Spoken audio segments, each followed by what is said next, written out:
അപ്പോൾ പൊന്നൂന് സ്കൂളിൽ arts day ആണ് കേട്ടോ. 14-ാം തീയതി ആർട്സ് ഡേ, 12-ാം തീയതി ആയിട്ട് അവളുടെ ഡ്രസ്സൊന്നും നമ്മൾ കൺഫേം ആക്കിയില്ല. ഞാൻ വീഡിയോ കണ്ട് എനിക്കൊരു കോസ്റ്റ്യൂം ഇഷ്ടപ്പെട്ടു ഫാൻസി ഡ്രസ്സിന്. അങ്ങനെ അത് റെഡിയാക്കാൻ വേണ്ടിയിട്ട് രാത്രി ഞാൻ എടുത്തു വെച്ചോണ്ട് നിൽക്കുക കേട്ടോ. അങ്ങനെ അമ്മയെ കൊണ്ട് ഈ ഒരു ഡ്രസ്സ് തയ്പ്പിച്ചെടുത്തു. ഞങ്ങൾ ഉദ്ദേശിച്ച ഒരു ക്ലോത്ത് കിട്ടാത്തത് കൊണ്ട് ഞങ്ങൾ ഇങ്ങനെ തയ്ച്ചെടുത്താട്ടോ. ഇതെൻ്റെ ഒരു പഴയൊരു ചുരിദാർ വെട്ടി ഇങ്ങനെ തയ്ച്ചെടുത്തതാണ്. അപ്പോൾ ബാക്കി പരിപാടി അടുത്തതാണ്. നമ്മൾ നേരെ പെയിൻറ്റിങ്ങിലോട്ട് കേട്ടോ കടന്നത്. പെയിൻറ്റിങ് മഞ്ഞയും ബ്ലാക്കും കൂടെ ചേർത്ത് ഇങ്ങനെ അടിച്ചു. നമുക്ക് എന്തെങ്കിലും ഗിസ് ഉണ്ടോ ഇതെന്താ സംഭവം എന്ന്. അപ്പോൾ ഞങ്ങൾ തീർത്തത് രാവിലെ ആയിട്ടോ. രാത്രി തുടങ്ങി രാവിലെ ആയിട്ടും തീർന്നില്ല. ബാക്കി പരിപാടി അതും കഴിഞ്ഞിട്ടുണ്ടായിരുന്നു. ഇത് കഴിഞ്ഞ് ചെയ്യാനുണ്ടായിരുന്നത് കൊമ്പാണ് കേട്ടോ. എൻ്റെ 3 ബോട്ടിൽ തീർന്നു കേട്ടോ. മഞ്ഞ കളറും ബ്ലാക്കും 3 ബോട്ടിലാണ് തീർന്നത്. ബോ ചെയ്തെടുത്തിട്ടുണ്ട് കേട്ടോ. ബോ ചെയ്തത് കമ്പിയിൽ ഇങ്ങനെ കേട്ടോ ചെയ്തെടുത്തത്. വലിച്ചാണ് ചെയ്ത് തന്നത്. ഞങ്ങൾ വിചാരിച്ചു ബോയിൽ ഇങ്ങനെ ചെയ്തെടുക്കാൻ വിചാരിച്ചു. പക്ഷേ ബോയിൽ ചിലപ്പോൾ തലേന്ന് തറയിൽ വീഴാൻ ചാൻസ് ഉണ്ട്. അങ്ങനെ ഇങ്ങനെ എടുത്തു. അത് കഴിഞ്ഞ് ഗ്ലിറ്റർ ട്യൂബ് ഉണ്ടായിരുന്നു കേട്ടോ. ബോയിൽ ഉണ്ടാക്കുന്ന ഗ്ലിറ്റർ ട്യൂബ് വെച്ച് ജസ്റ്റ് അതിനെ ഒന്ന് കവർ ചെയ്തെടുത്തായിരുന്നു. ബോൾ രണ്ടറ്റത്തും വെച്ച് ടേപ്പ് ചുറ്റിയെടുത്തു. അങ്ങനെ ബോ റെഡിയാക്കി കേട്ടോ. ഇനി വേണ്ട ഞങ്ങൾക്ക് ഇന്നർ ഡ്രസ്സിന് വേണ്ടിയിട്ടുള്ള ഒരു ചിറക് വേണമായിരുന്നു. അതിന് ഞാൻ എല്ലാം അളവൊക്കെ എടുത്ത് മെഷർമെൻറ്റൊക്കെ എടുത്ത് എല്ലാം വരച്ച് വെച്ച് കൊടുത്തു. പക്ഷേ ഞാൻ കട്ട് ചെയ്ത് ശരിയാവില്ല. അമ്മയെ കൊണ്ട് കട്ട് ചെയ്ത് എടുപ്പിച്ച് തയ്പ്പിച്ചു എടുത്തു കേട്ടോ. അപ്പോൾ ഞാൻ അതിൻ്റെ വീഡിയോ എടുത്തിട്ടില്ല. അങ്ങനെ ലാസ്റ്റ് പിന്നെ നമ്മളെല്ലാം പാക്ക് ചെയ്യുകയാണ്. പൊന്നുമാണ് കേട്ടോ പാക്ക് ചെയ്യുന്നത്. പൊന്നു ഞാനും കൂടെ പാക്ക് ചെയ്യണേ. കാരണം പൊന്നിൻ്റെ കാര്യങ്ങളെല്ലാം ഞാനാണ് നോക്കുന്നത്.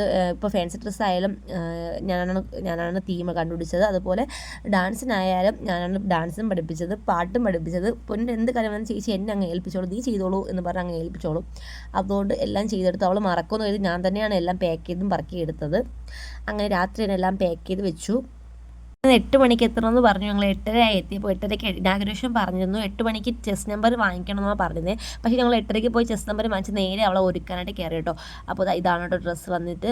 പിന്നെ ഞങ്ങൾ ഒരുക്കി കഴിയുമ്പോൾ പൊന്നിൻ്റെ കോളൊന്നും മാറിയായിരുന്നു. ഞങ്ങൾ വിചാരിച്ചു അവൾ സ്റ്റേജിൽ കയറി പെർഫോം ചെയ്യത്തില്ല എന്നൊക്കെ കരുതി. പക്ഷേ അവൾ അടിപൊളിയായിട്ട് ചെയ്തു കേട്ടോ. പിന്നെ ഒരു രക്ഷയില്ല. ഇപ്പോൾ പറയാൻ വയ്യ, കാരണം ഒരുപാട് ഫാൻസി ഡ്രസ്സ് ഐറ്റംസ് ഉണ്ടായിരുന്നു. പക്ഷേ പൊന്നിൻ്റെത് വേറിട്ട് നിൽക്കുന്ന ഒരു ഐറ്റമാണ് കേട്ടോ. ഞാൻ ഒരു റീല് കണ്ട് എനിക്ക് ഇഷ്ടപ്പെട്ട് എടുത്ത തീമായിരുന്നു. ഇതിന് സമ്മാനം ഉണ്ട് കേട്ടോ. അപ്പോൾ ഒരുപാട് ഫാൻസി ഡ്രസ്സസ് ഒരുപാടുണ്ട്. പക്ഷേ നമുക്ക് ഫുൾ കാണാൻ പറ്റിയില്ല. ഞാൻ വീഡിയോ എടുത്തിട്ടില്ല. പൊന്നിൻ്റെ വീഡിയോ അല്ലാതെ ഞാൻ ഒരാളെ വീഡിയോയിൽ ഞാൻ എടുത്തിട്ടില്ല കേട്ടോ. അപ്പം പിന്നെ ഇവളുടെ ഫാൻസി ഡ്രസ്സ് നടന്ന് കഴിഞ്ഞ ഉടനെ ഞങ്ങൾക്ക് നഴ്സറി സോങ് ഉണ്ടായിരുന്നു. അപ്പോൾ ഇത് കഴിഞ്ഞ ഉടനെ നമ്മൾ നഴ്സറി സോങ്ങിന് വേണ്ടി പോയി. 3 സ്റ്റേജ് ഉണ്ടായിരുന്നു. 2ാമത്തെ സ്റ്റേജിലായിരുന്നു നഴ്സറി സോങ്. അപ്പോൾ അതുകൊണ്ട് ഞങ്ങൾക്ക് വേറെ പ്രോഗ്രാമൊന്നും കാണാൻ പറ്റിയില്ല. അവൾക്ക് ആദ്യമേ പ്രോഗ്രാം കഴിഞ്ഞ് അങ്ങ് വിട്ടായിരുന്നു കേട്ടോ. അങ്ങനെ അവൾ അടിപൊളിയായിട്ട് ചെയ്തു. ഞാൻ കുറച്ച് ക്ലിപ്സ് കാണിക്കാൻ, അല്ലാതെ ലോങ് വീഡിയോസ് എല്ലാം കാണിക്കാം കേട്ടോ.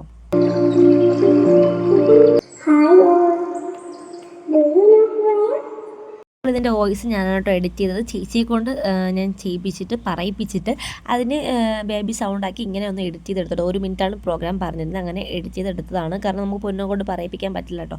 അപ്പോൾ നഴ്സറി സോങ്ങിനാണ് കേട്ടോ അവിടെ പ്രോഗ്രാം നടക്കുന്നുണ്ടായിരുന്നു. അതിനിടയിൽ നമ്മൾ പൊന്നിൻ്റെ ഡ്രസ്സും ചേഞ്ച് ചെയ്ത് നേരെ നഴ്സറി സോങ്ങിന് വേണ്ടി പോയി.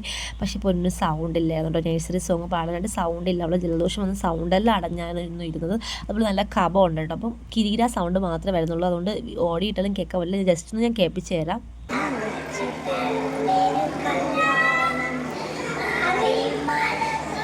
പക്ഷെ അവൾ പാടി ഒപ്പിച്ചിട്ട് എല്ലാം പാടി ഒപ്പിച്ചിട്ടുണ്ടായിരുന്നു. നമുക്ക് സന്തോഷമായി. കാരണം എങ്കിലും സങ്കടമുണ്ട്. കാരണം നല്ലപോലെ പാടാൻ പറ്റില്ലല്ലോ, സൗണ്ട് അടഞ്ഞിരുന്നില്ലേ. അത് കഴിഞ്ഞ് നേരെ ഡാൻസ് തന്നെയാണ് കേട്ടോ. ഡാൻസിൻ്റെ കോസ്റ്റ്യൂം ഇതാണ്. ഉച്ചയ്ക്ക് ശേഷമാണ് നിങ്ങൾ അറിഞ്ഞത്. ഉച്ചയ്ക്ക് ശേഷമാണ് പ്രോഗ്രാം എന്ന്. അപ്പോൾ അതിനിടയിൽ പൊന്നു അങ്ങ് ഉറങ്ങിയും പോയി. പിന്നെ പ്രോഗ്രാമിനെ പറ്റി പറയാൻ ഒരു രക്ഷയില്ല. കാരണം പിള്ളേരെല്ലാം അടിപൊളി ഡാൻസറായിരുന്നു കേട്ടോ. ഒരുപാട് പിള്ളേരുണ്ടായിരുന്നു. അതുപോലെ ഡാൻസ് പഠിച്ചിട്ട് ഭരതനാട്യവും കൊച്ചുപുട്ടിലല്ലോ നാടോടി നൃത്തം, കൂടുതൽ നാടോടി നൃത്തമായിരുന്നു കേട്ടോ. ഉള്ള പോലെ സിനിമാറ്റിക് ഡാൻസ് 1-2 ഉണ്ടായിരുന്നു. LKGയിൽ 1-2 ഉണ്ടായിരുന്നു കേട്ടോ. UKGയിൽ ഒരുപാടുണ്ടായിരുന്നു. അതുകൊണ്ട് നമുക്കറിയാമായിരുന്നു കിട്ടാൻ ചാൻസ് ഇല്ലെന്ന്. പക്ഷേ എന്നാലും അവൾ കളിച്ചു, അടിപൊളിയായിട്ട് കളിച്ചു. നമുക്കിതിന് ഡാൻസിന് സമ്മാനമല്ല കേട്ടോ. ഞാൻ ഇതിൽ കൂടെ ഞാൻ ഡാൻസിൻ്റെ വീഡിയോ ജസ്റ്റ് ഒന്ന് കാണിക്കാം. ലോങ് വീഡിയോസ് ഞാൻ അല്ലാതെ അപ്ലോഡ് ചെയ്യാം കേട്ടോ ഡാൻസിൻ്റെയൊക്കെ. അപ്പോൾ ഇന്നത്തെ വീഡിയോ ഇത്രയേ ഉള്ളൂ. ബൈ.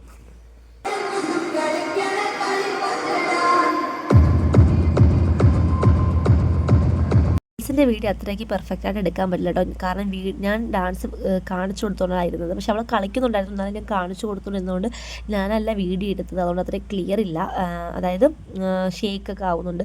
ഒന്നും വിചാരിക്കരുത്. അപ്പോൾ ഇന്നത്തെ വീഡിയോ ഇത്രയേ ഉള്ളൂ. ബൈ. ഞാൻ ഫുൾ ലോങ് വീഡിയോ അല്ലാതെ ഇട്ടിരിക്കാം ഡാൻസിൻ്റെയും ഫാൻസി ഡ്രസ്സിൻ്റെയും. അപ്പോൾ ഇത്രയേ ഉള്ളൂ. ബൈ.